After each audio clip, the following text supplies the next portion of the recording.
They say that there's no must in art, because art is freedom of expression. Hello, everybody, and welcome to episode number 25 of the Game Changers podcast. My name is Quinn Sagis, and it's a pleasure to be here with you, as always. Episode number 25, as you might have guessed, features a young lady who is a visual artist. She is not the first visual artist that we've had on the show, but however, her art is a little bit different. Her name is Courtney Greene, and it's my privilege to introduce her to you. Hello, Courtney. Hello, Quinn. How are you doing? I'm doing really well today. How about you? I'm fantastic. Happy to have you here. Thank you. Thank you very much for having me. Yes. You know, when Marlon said that I should definitely invite you, I was 100% with it. Oh, So I'm very glad that you're here. thank you. Thank you very much. Okay, so let's do introductions. Tell the people a little bit about yourself. Okay, so my name is Courtney Greene. I'm 25 years Mhm. old, just turned 25 in December, and I'm an artist. I'm currently a student, but I'm graduating in May, and I hope to go on to teach and also to work in animation. Okay, interesting. All right, so you said that you're currently a student. Yes. In terms of doing art professionally, is there anything that you do on the side? Like, do you paint for money or it's just school for now? Well, yes, school has taken all of my money.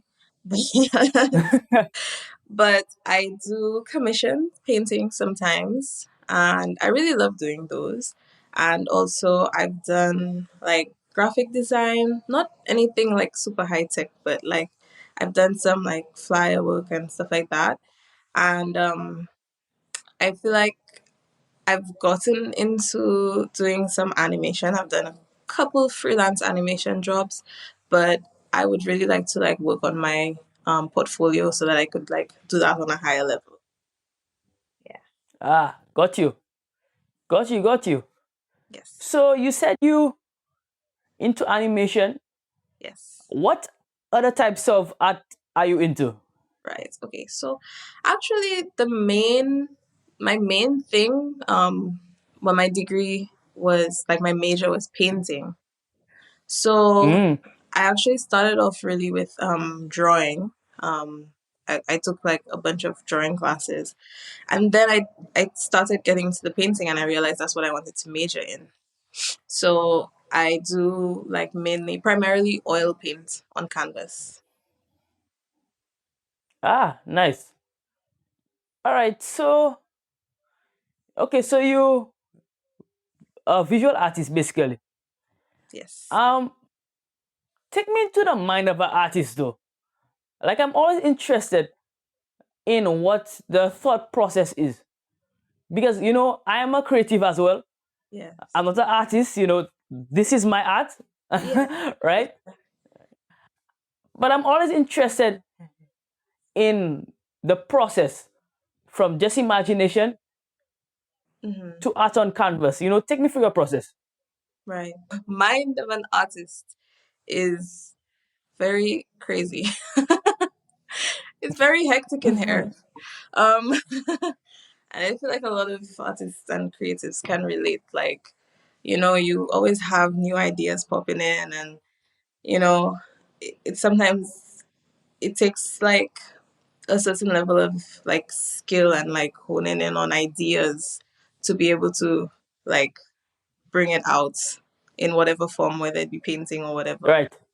So like I always joke with my mom like if I see a color or like if I see like an object that has a cool color, my mind automatically thinks of how do I mix this with paint? How do I mix this color? you Wow. know, like how much blue do I need? How much red do I need? Um, So Right, right, yeah, like just in everyday life, I'm just seeing things like um a lot of times like I see something and I'm like, oh, this would make a really good painting.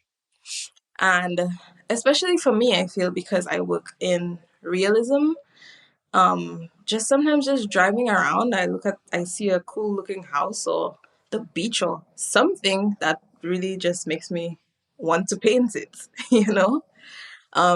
I think where I get a bit more imaginative, I would say, is with like illustration slash animation because I can kind of like I mean I with painting I could do that as well. It's just that my practice normally is very much based in realism. So with right. animation I can just like get crazy and use my imagination. Got you. Yeah. Pretty interesting. Now let's go back in time a little bit.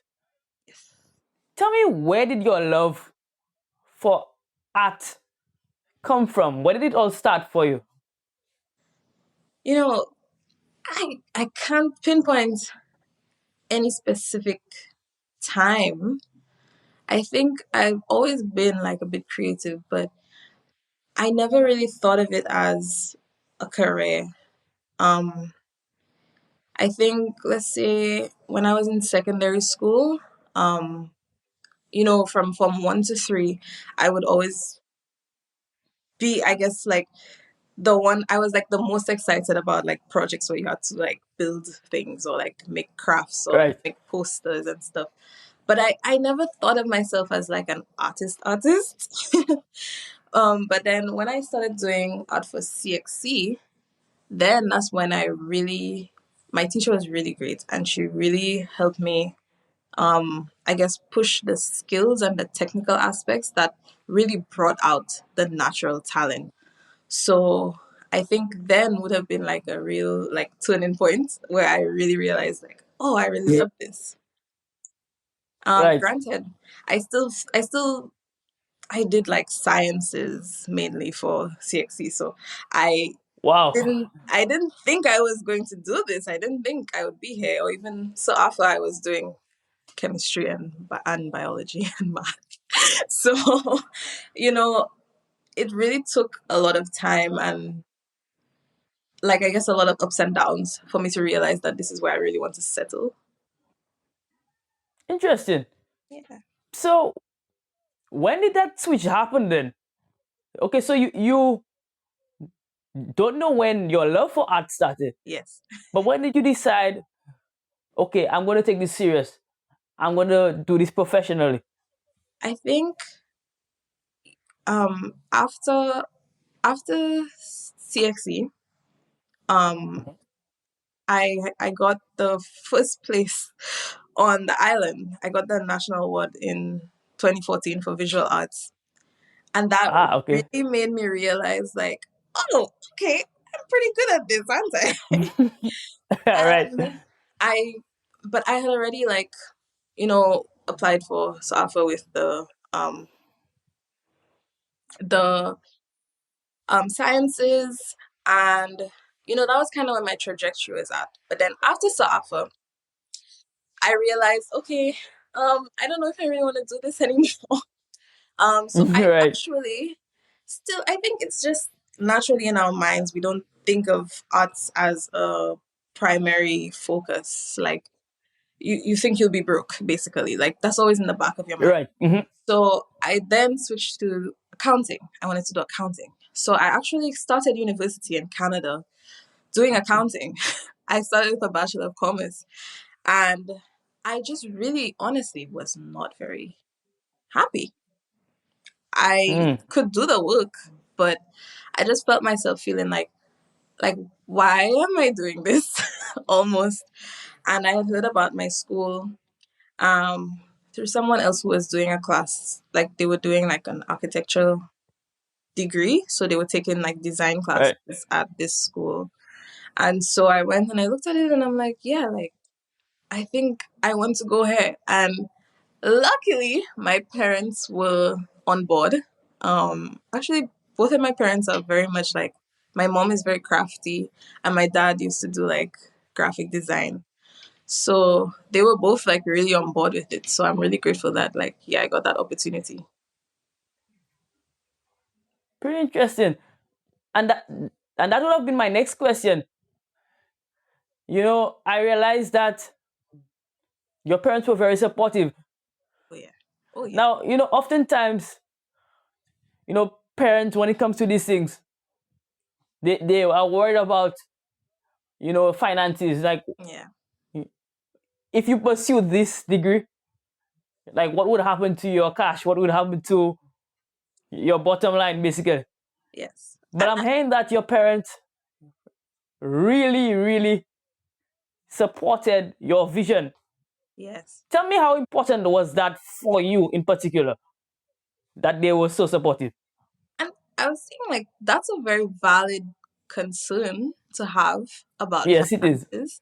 And I think I think because they probably like my dad is into the arts and on his own, and my mom is just very excited about it.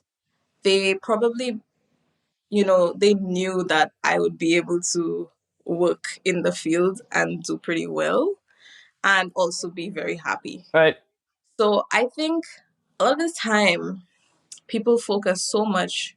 It's a capitalist society. We need money. So a lot of people really, really focus Right. on the financial aspects, but you need balance in life. And if you can make money doing something you absolutely love, even if like let's say you could have made more money in a different avenue, if you're going to be genuinely happier in this avenue, then like once you can support yourself, I don't see why you should take the harder, more stressful route, honestly. And I think I don't know if it's necessarily a misconception. I think maybe people just don't know the extent to which there are jobs available in art. Because I think when people think of like the starving artists, right? You probably Right. paint a painting and sit and wait for it to sell. That's how you will end up being broke, right? Right. But there's so many different ways like you could go into education, you could teach, you could host classes. Um, that's just with painting. But with animation, obviously, you could work in like studios. Drawing, you could do freelance, just like illustration and stuff like that. And there's so many different fields. Like there's ceramics, there's crafts people, there's leatherworks, there's woodworks, there's so many different areas that like in visual arts that you could, sell your work and it could be very lucrative.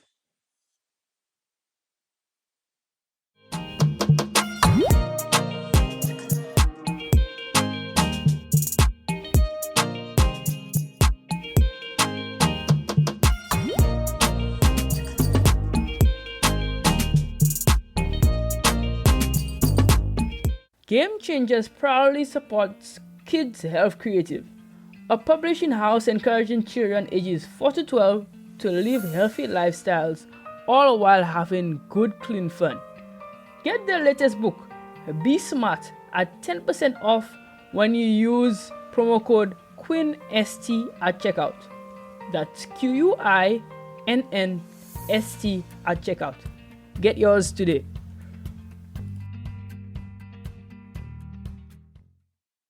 Hello everybody, I hope you're enjoying the episode. This episode was made possible through a platform called Riverside FM. It's a platform that I've grown to love, and it really does justice to creators. Unlike Zoom or other platforms, it records content locally and then uploads it to the cloud, so you have a seamless video. If you are a creator and looking to get into this space, this is the platform for you. Click the link down below to get started today. Have you gotten your official Game Changers merch yet? If not, what are you waiting for? Get yourself a hip, trendy t-shirt or hoodie that is sure to turn heads. T-shirts only cost $55 EC, and hoodies go for $120 EC. Highlight your inner game changer. Get yours today.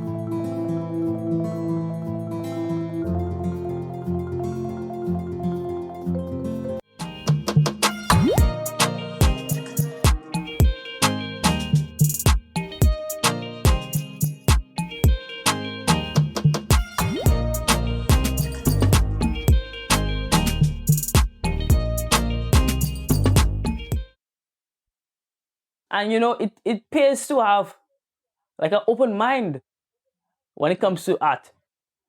It's not one size fits all. It's not just one lane for everybody. And I like that you highlighted that. And I think young people need to understand that as well. The road most travel is not the path for everybody. And that's okay. I love that. Now, I know you recently did a project, right? Yes. Highlighting St. Lucian people. Well, St. Lucia and Caribbean culture, basically. Yes. So it was an art display. Mm-hmm. First of all, tell us what's the name of the display, and maybe you could go into why you did it and what you intended to, I guess, achieve by it. Okay. So yes, it was an all oil painting exhibition, and the name was Bienvenue à Saint Lucie, which means welcome to Saint Lucia. And so it took place in Canada, in Halifax, at my school. And basically, what it is, since I'm about to graduate, luckily my school has this program where you could apply to have a solo exhibition at the gallery at the school. Wow. And I got it, and I was very excited. So my last semester, I spent entirely just painting for that exhibition. And I don't know what it is about this type of subject matter for me. It's just so magnetic. Like I can't not paint things like representational of Saint Lucia or like just the Caribbean in general. It just always comes back because no matter like at what point in time in my life, even from CXC to painting afterwards, I've always just painted things I know, really. Um, Things I see in everyday life. But the main premise of this exhibition was basically like um, okay, for instance, I used to work at this store called Island Mix in Rodney Bay, and I used to paint like souvenirs and stuff, and like I'd see a lot of paintings come in, and beautiful paintings. But I feel like I was trapped in like almost like this like generic kind of tropical subject matter where you Right? see beaches, turtles, fish, like all of these type of things. But very rarely you would see like very specifically St. Lucian things, unless it's like the Pitos or something. So I felt like I would gravitate towards the paintings which really showed like specific scenes or like, like people, Yeah. like, subjects that you can relate to. It could be like, oh, wow, look at this person. And so that's what I really tried to encapsulate with my exhibition. I had Mm-hmm. like a vendor, school children playing Chinese skip, some men playing dominoes, and a banana farmer carrying like a bunch of bananas. And I had some small ones as well that just went through like different like places in St. Lucia and like still lifes and stuff like that. So yeah, that was the main thing.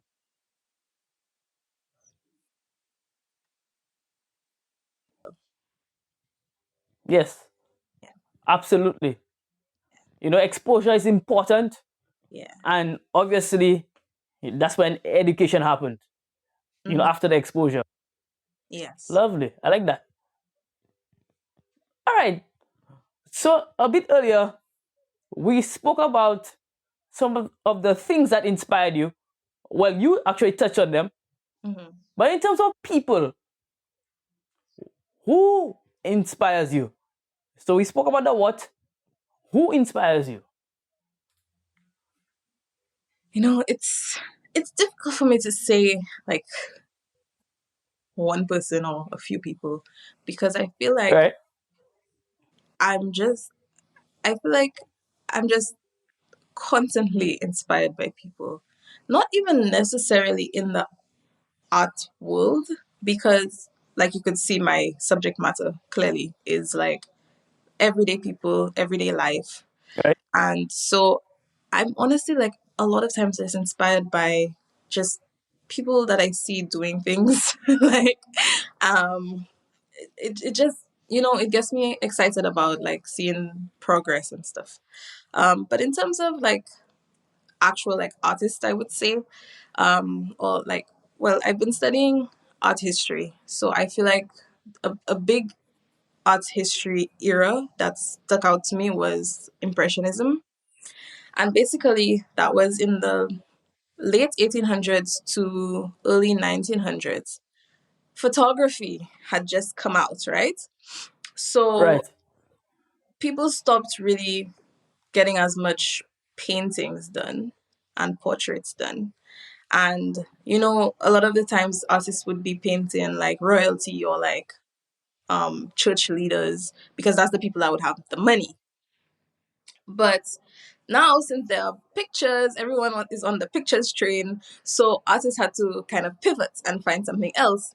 And so they started this movement really, which was Impressionism. And that was like painting everyday people and just painting everyday life, regular scenes. And so that's really where I took a lot of inspiration from for my work, is like that same kind of thing, but just in a St. Lucian context, Mm-hmm. right? And even honestly for like my animations and everything, like it's very much based in that type of subject matter. Um, but Got you. like on an everyday basis, like I see so many artists on Instagram, on TV, everywhere, and like I feel like just constantly immersing yourself with art, it's really inspiring, and it helps you to like think of things that you may not have thought of before, you know. Nice. Nice. So what really inspires or who really inspires your art is just people. People being people. Yes.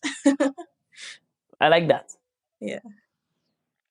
Okay, so Courtney, we're moving into my favorite segment of a Game Changers interview is the quick hitters. So these are light-hearted questions.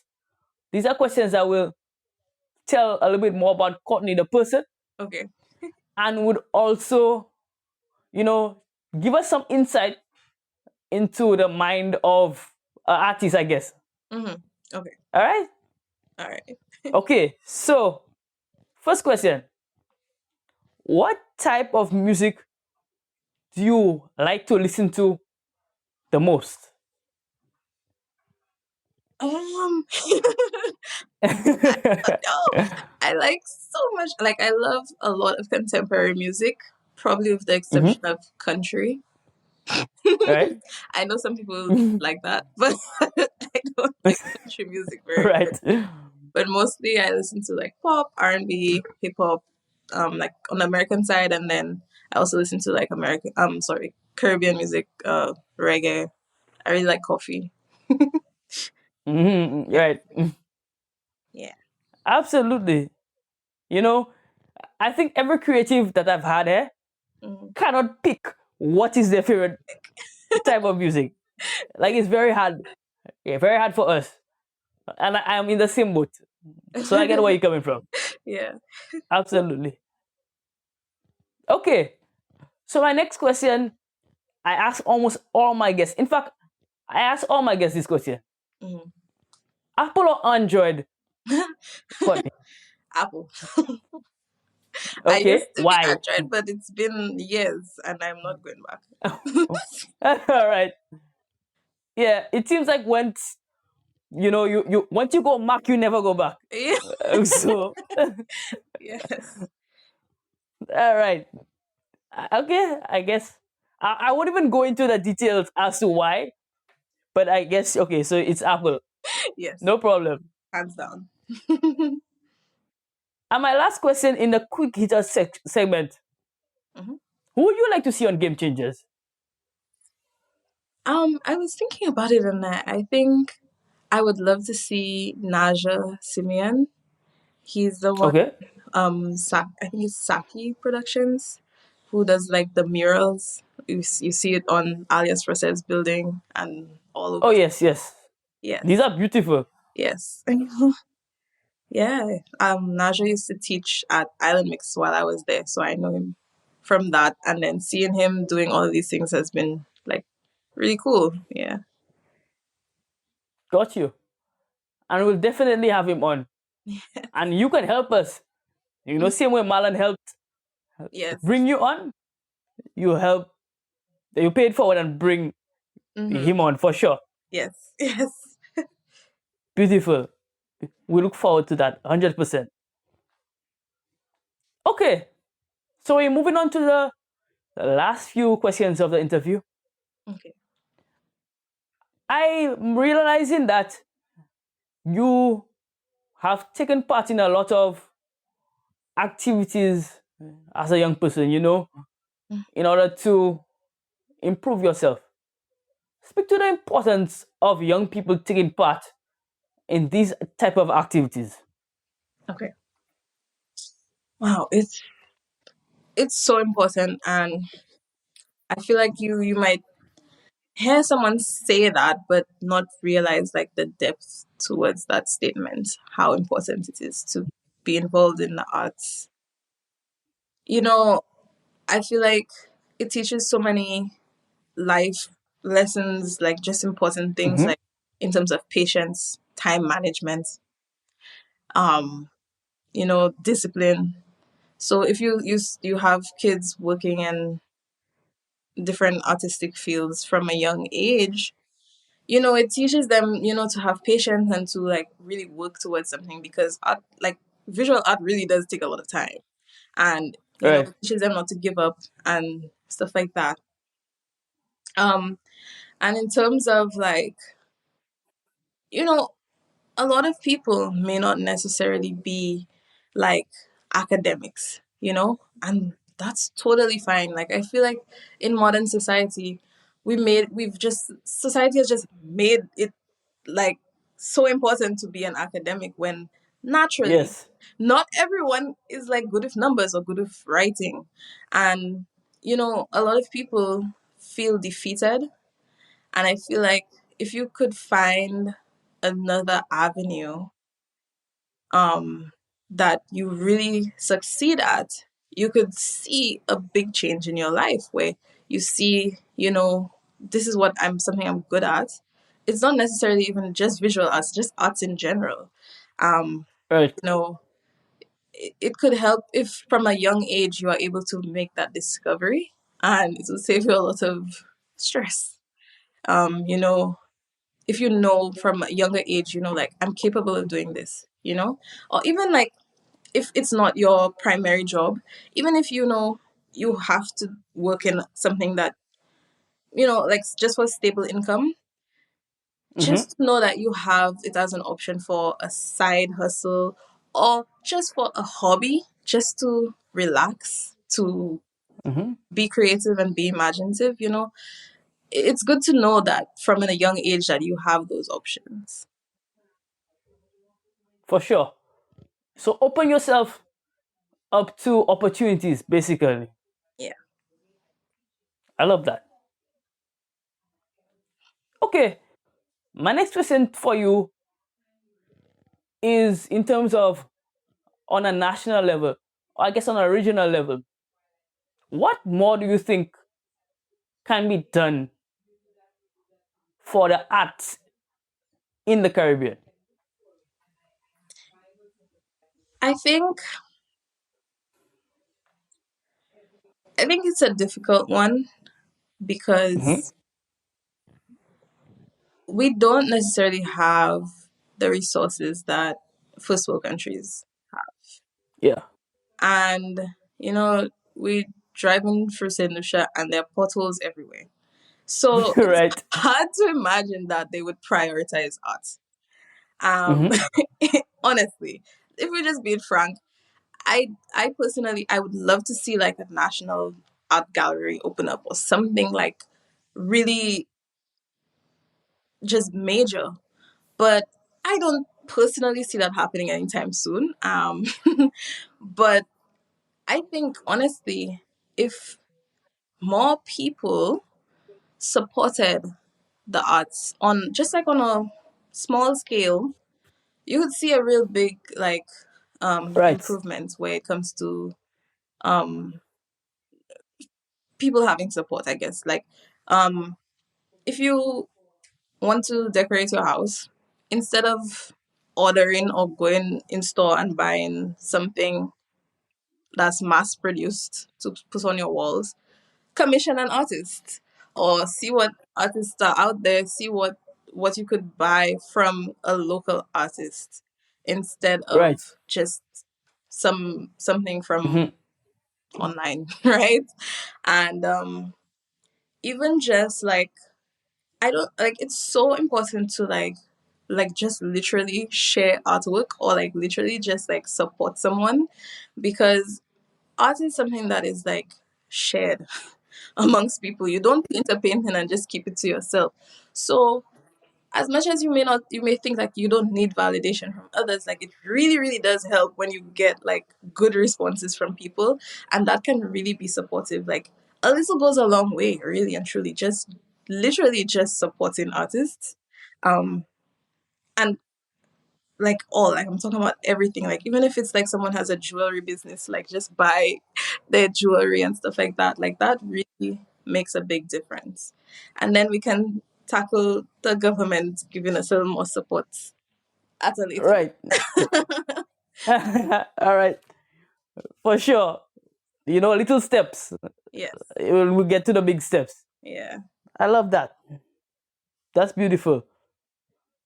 Okay. So somebody is watching or listening to this interview Yes. and want to get in contact with Courtney. They're very inspired by her. They want you maybe for you to paint something Hmm. or just to speak to you. How can somebody get in contact with you? Okay, the best way is Instagram. I'm at Courtney M Green on Instagram. I used to have my art page, which was at C Green Art. It's still up. I just use it as a portfolio, but I'm only using the main page now. And you could Okay. also contact me on by email at cgreengraphics@gmail.com. Okay. Yeah, that's beautiful. And as usual, we leave the links down below so you can get easy access to all the information and get in contact with Courtney. So, yes, we'll leave the links down below. Okay, so I'm on to my final question for you. Okay. What advice would you give to somebody who wants to become just like you? Who wants to maybe become an artist or just want to pursue a dream of theirs? What advice would you give that young person? I think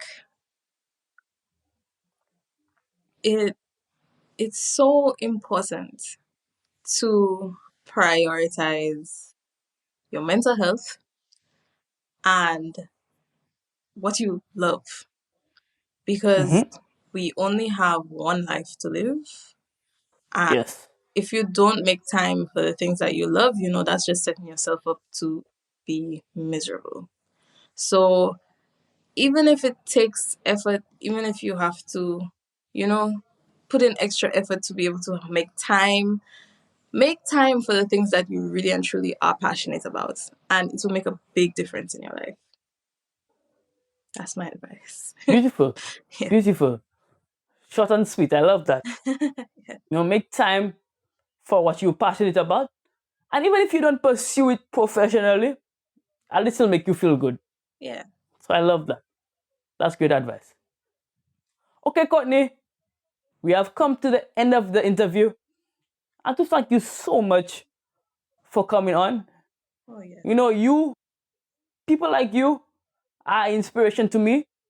I know for sure you are inspiration to everybody who is experiencing this interview. I wish you so much success in the future. And I look forward to even bigger things from you. Oh, thank you so much, Quinn. I really appreciate this. I'm still very excited about this. I'm gonna show Yes, everyone. I'm gonna send everyone the links. But really and truly, yes, I yes, appreciate being on here. Yeah. for sure. Yeah. And maybe sometime in the future, when Courtney is world renowned, we'll have you again, Yes.